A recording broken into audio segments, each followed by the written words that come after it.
Alright, so we got some drywall to do right up in that room. Apparently there was a medallion on the ceiling. The gentleman tried to put a ceiling fan in, and when he ripped the medallion down, it tore the ceiling apart. So we're going to get on it. Welcome back. It is the 9th day of June 2021. We are in Newtown, Pennsylvania. Client pulled a medallion off of his ceiling. He wants to put a ceiling fan up. The box is protruding from the ceiling too far, so we're going to fix that for him. And I'm going to show you how to patch this drywall right after we get the power turned off. It's probably a 15 amp. He said it's probably a 15 amp. That's it. That's it.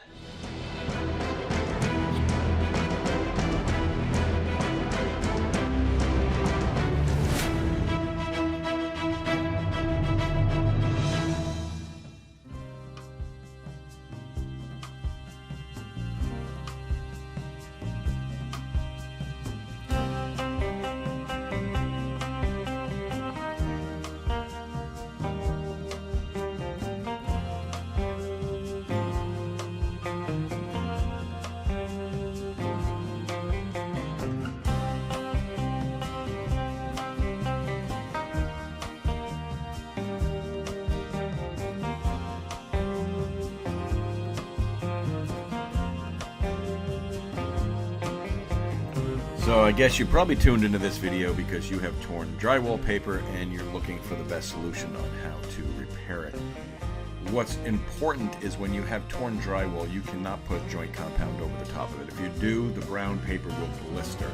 There's like 5 or 6, maybe even 7 layers of brown paper in there, and when you put mud over it, it'll blister. If you cut the blister out and mud it again, it'll just keep blistering for each layer of paper. So what's important is that you prime it with a PVA primer, which is what we did here. Well, here, take a look at this, Lisa Farrar. There is no bull in this video.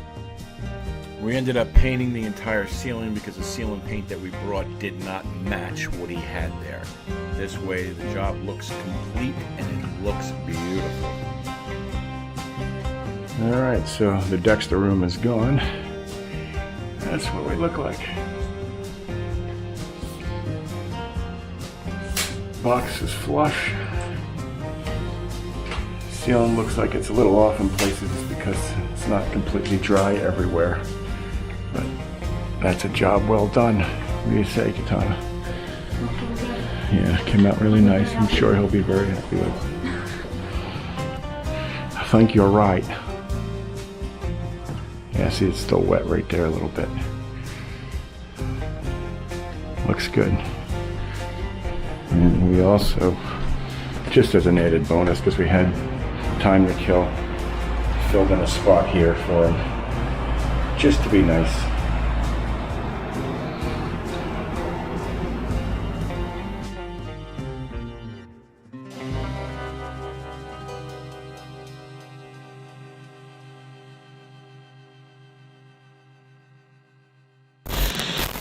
It's quite obvious that I perform a lot of drywall repair because you see a lot of the videos on this channel are directly related to that topic. But here's a bit of truth and a confession for those who are trying to repair their own drywall mishaps and might be having a lot of trouble with the repairs. Drywall is difficult. It's one of the most annoying things to try and learn. It seems like it never works out. You get frustrated and you want to throw in the trowel. Pun intended. Did you see what I did there? Throw in the trowel? Okay. I hated drywall since the first day I picked up a trowel. It was one of those things that really kicked my anxiety into full gear. Until one day, it didn't anymore. Drywall is literally one of those things that you work at, you work at, and you work at, and then all at once, one day you wake up, and you're suddenly good at it. If you're trying to learn how to repair drywall, do it. Do it and do it and do it, and if you don't like it, do it again. Nobody gets great at drywall repair without a few pointers. So here you go.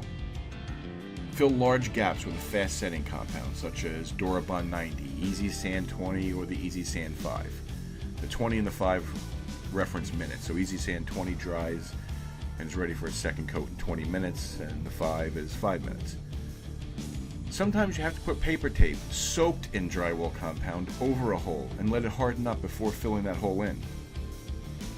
Blowing a fan on wet compound will help dry it faster.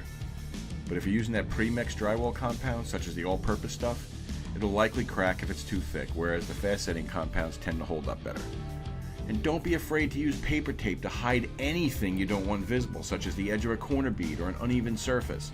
Paper tape is good for more than just seams and holes. Now I'll give you more tips in upcoming videos, but until then, good luck with your project, and I hope you have a great day.